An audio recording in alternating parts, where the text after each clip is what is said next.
আসসালামু আলাইকুম ওয়া রাহমাতুল্লাহি ওয়া বারাকাতুহু। সম্মানিত দিনী ভাই বন্ধুরা, আজকে আমি আপনাদেরকে একটি ভিডিওর মাধ্যমে কোরআন তেলাওয়াতের নিয়ম বা মাখরাজি কায়দা সম্পর্কে একটু আলোচনা করব। অবশ্যই আপনারা এই ভিডিওটি না টেনে সম্পূর্ণভাবে দেখবেন। যদি ভিডিওটি টেনে দেখেন তাহলে বুঝতে পারবেন না, তাই অনুরোধ করব ভিডিওটি সম্পূর্ণভাবে দেখবেন।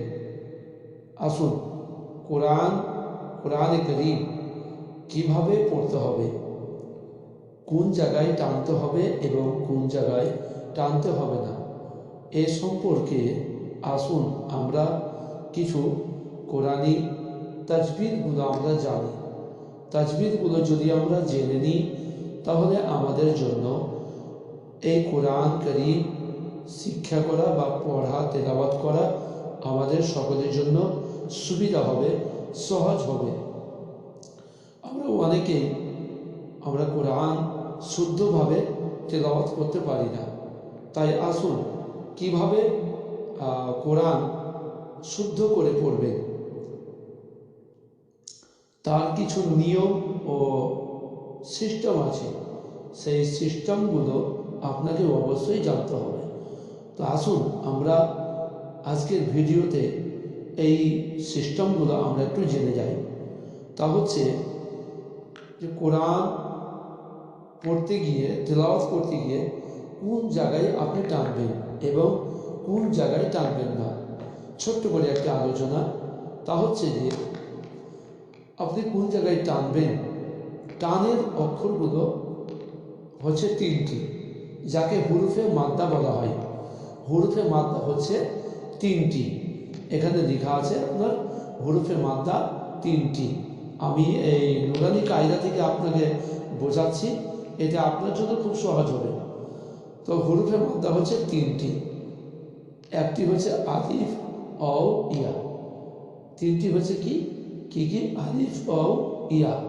তো আলিফ, ইয়া, অ যেভাবে বলতে পারেন, হুরুফে মাদ্দা তিনটি, আলিফ, ইয়া, অ।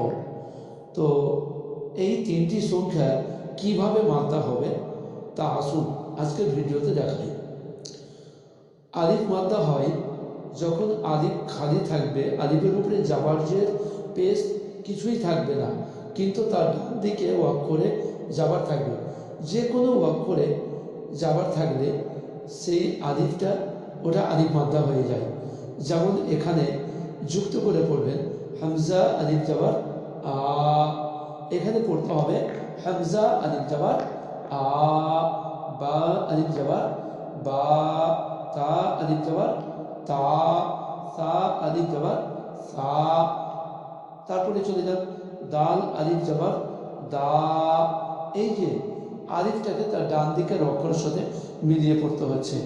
যখনই দেখবেন আলিফের উপরে কিছু নাই এবং তার ডান দিকের অক্ষরে জাবার আছে, তখনই জানবেন যে এটা হলো আলিফ মাদ্দা।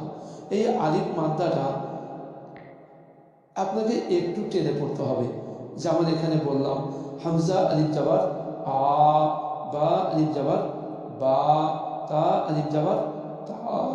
এইভাবে আপনাকে টেনে পড়তে হবে। যেমন এখানে লেখা আছে, আপনার লিখে দিন, শব্দটা হয়েছে হা আলিফ জাবার হা, কিন্তু সিনের উপরে জাবার আছে, হায়ের উপরে জাবার আছে। কার উপরে, কাকে টানবেন? সিনকে টানবেন, বাকে টানবেন, নাকি হাকে টানবেন? দেখুন হায়ের সঙ্গে আলিফ যুক্ত আছে, যেহেতু আলিফ খালি আছে আর তার ডান দিকে জাবার আছে, তাই এখানে আলিফ মাদ্দা হয়ে গেল। এই হাটাকে টেনে পড়তে হবে, কিন্তু সিনটাকে টানা যাবে না। এই জন্য টানা যাবে না যেহেতু সিনের উপরে হারকাত আছে। হারকাত হচ্ছে জাবারজের পেশকে হারকাত বলা হয়। এই জাবারজের পেশকে হারকাত বলা হয়।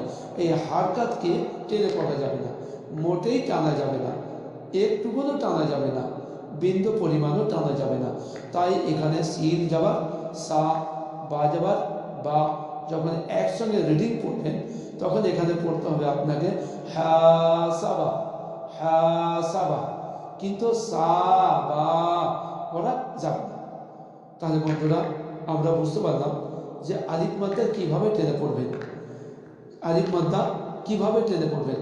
যেমন আলিফ মাদ্দা কোরআনে মিলাবেন কিভাবে, আলিফ মাদ্দাটা কোরআনে কিভাবে মিলাবেন, চলে যান।